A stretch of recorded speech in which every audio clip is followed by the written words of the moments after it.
सुप्रभात। प्रातःकालीन बेला में सभी छात्रों को सुप्रभात। ये सबसे पहले तो हम ये जाने कि प्रातःकालीन बेला, बेला मीन्स समय, प्रातःकालीन मीन्स प्रातः। ये काल, कालांश। हम लोग अंग्रेजी के बहुत सारे शब्दों को हिंदी में समझ ही नहीं पाते हैं। जैसे हम पब्लिक स्कूल में अगर पढ़ाते हैं या बच्चे पढ़ते हैं पब्लिक स्कूल में, तो वो बहुत सारी चीजें इंग्लिश में ही रखते हैं। जैसे अगर बात आती है तो डेट, दिनांक नहीं जानते, और ऐसे ही पीरियड, कालांश नहीं जानते। हम इन सब चीजों का सामान्य ज्ञान देते हुए आगे बढ़ेंगे अपने भाषाई ज्ञान के लिए। तो सबसे पहले हम भाषा की सबसे छोटी इकाई पर पहुंचते हैं। भाषा की सबसे छोटी इकाई है क्या? सबसे पहले तो हम ये जाने, भाषा की सबसे छोटी इकाई है वर्ड।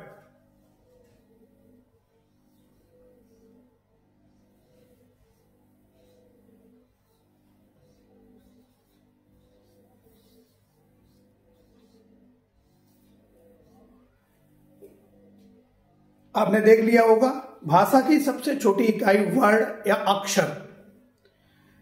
अक्षर हिंदी के हिसाब से मूलतः बोलते हैं वर्ड तत्सम शब्द है। अब आपको दो चीजें और जाननी होंगी यहां पर, तत्सम क्या है और तद्भव क्या है। तत्सम वो रूप जो संस्कृत में जैसा था हिंदी का, वैसा ही हिंदी में लाया गया, तो वो कहलाता है तत्सम शब्द या तत्सम रूप शब्द का। और उसे कुछ विकृत करके, कुछ बिगाड़ करके, हेर फेर करके, परिवर्तित करके लाया गया है, तो वही शब्द तद्भव शब्द में परिवर्तित हो जाता है। यहां हमने लिखा है एक शब्द वर्ड। वर्ड क्या है? सबसे पहले तो इसे जाने। वर्ड के लिए, जानने के लिए सबसे पहले इससे परिचयित होना पड़ेगा। परिचय लेने का मतलब होता है किसी से भी इंट्रोडक्शन अगर हम करेंगे तो सबसे पहले उसका परिभाषा आएगी हमारे सामने। परिभाषा, वर्ड की परिभाषा आप लोग बोलते तो मुंह से है ना, और मुंह को अगर खोलिए तो कैसा दिखाई देता है? गुफा की तरह से। तो इसलिए इसे मुख गुफा कहा गया है, और उसको सही तत्समिक रूप से मुख गुहा, गुहा मीन्स गुफा, मुख गुहा से उच्चारित होते हैं ये वर्ड। तो हम कहेंगे भाषा की सूक्ष्मतम इकाई जो मुख गुहा से उच्चारित होती है उसे वर्ड कहते हैं। इसके साथ एक और परिभाषा बनती है, मुख गुहा से निकली हुई वह ध्वनि जो अविभाज्य रहे, मीन्स जिसके भाग न किए जा सके, जिसे बांटा न जा सके, ऐसी ध्वनि जो है वर्ड कहलाती है। और इसे दूसरे रूप में अक्षर के नाम से भी जानते हैं। वर्ड है क्या? जैसे आ, ए, ई। ये आपने देखा है कि हमने कुछ वर्ड लिखे हैं। इनको आप देखिए, सबसे पहले हमने इसको आ को क्या बांटा जा सकता है? नहीं। तो हमारी परिभाषा एकदम यहां से प्रमाणित हो गई कि वर्ड वह ध्वनि जो अविभाज्य रहे वो वर्ड कहलाती है। मीन्स हमारा वर्ड से परिचय हो गया। अब इसी तरह से अगर हम और भी वर्ड, चाहे जो भी वर्ड हो, उसको उच्चारित करके देखें, क्या उसके खंड किए जा सकते हैं? क्या उसके भाग किए जा सकते हैं? नहीं, ये स्वाभाविक ही नहीं है।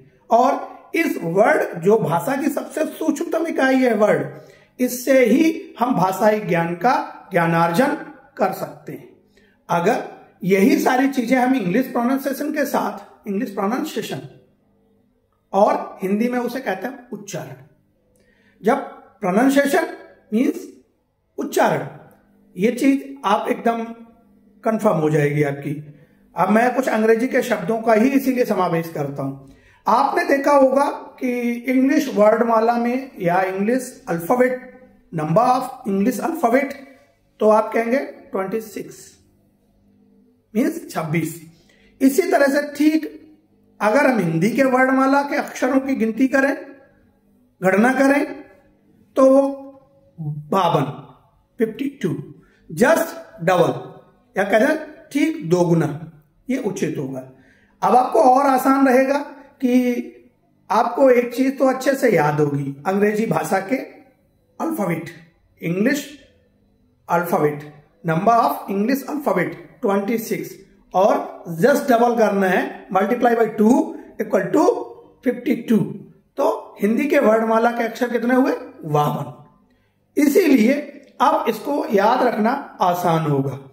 ठीक है, तो जब आसान रहेगा तो अब उसमें सबसे बड़ी बात आती है कि जैसे बड़े बड़े स्तरों पर कभी कभी ये छोटा सा प्रश्न भी पूछ दिया जाता है, कभी कभी ये छोटा प्रश्न भी पूछ दिया जाता है कि अंग्रेजी में 26, अंग्रेजी के तो सभी जानते हैं, लेकिन हिंदी के अक्षरों की संख्या कितनी है, तो वो आपको फिर याद करनी होती है। याद करने का कोई मतलब नहीं, आप सीधा सा हिंदी के लिए ठीक दोगुने अर्थ में आ जाइए।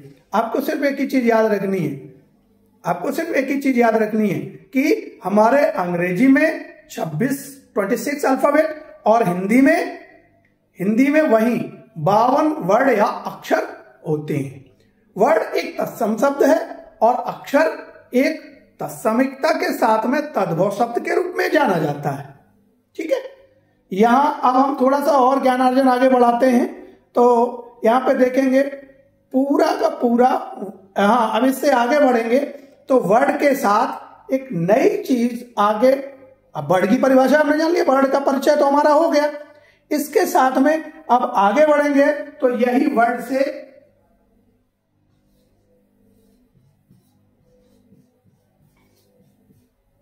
वर्णमाला हो जाएगी।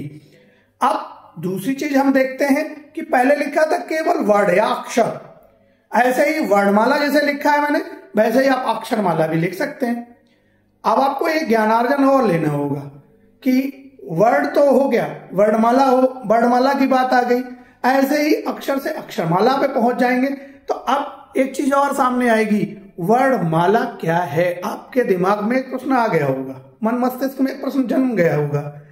अब उसको भी हम अपनी जिज्ञासा को खत्म करना चाहेंगे, तो जिज्ञासा खत्म करने के लिए हमारे पास सीधा सा एक उत्तर है कि वर्डों का वह व्यवस्थित क्रम या समूह, वर्डों का व्यवस्थित क्रम या समूह वर्णमाला कहलाता है। इसी का दूसरा नाम अक्षरमाला होता है। अगर हम कहें अक्षरों का क्रमबद्ध समूह अक्षरमाला कहलाता है, तो दोनों एक ही परिभाषाएं हैं, दोनों का परिचय एक साथ हो जाता है। अब आप सभी जानते हैं, मुझे लगता है जहां तक, कि वर्णमाला या अक्षरमाला में आ से औ तक स्वर हैं और उसके बाद 2 आयोगवाह हैं, इसके बाद आपके व्यंजन हैं, व्यंजनों में ऊष्म व्यंजन है, अंतस्थ व्यंजन है, स्पर्श व्यंजन है, इनके साथ संयुक्त व्यंजन है, तब जाकर के हम पूरी वर्णमाला का ज्ञानार्जन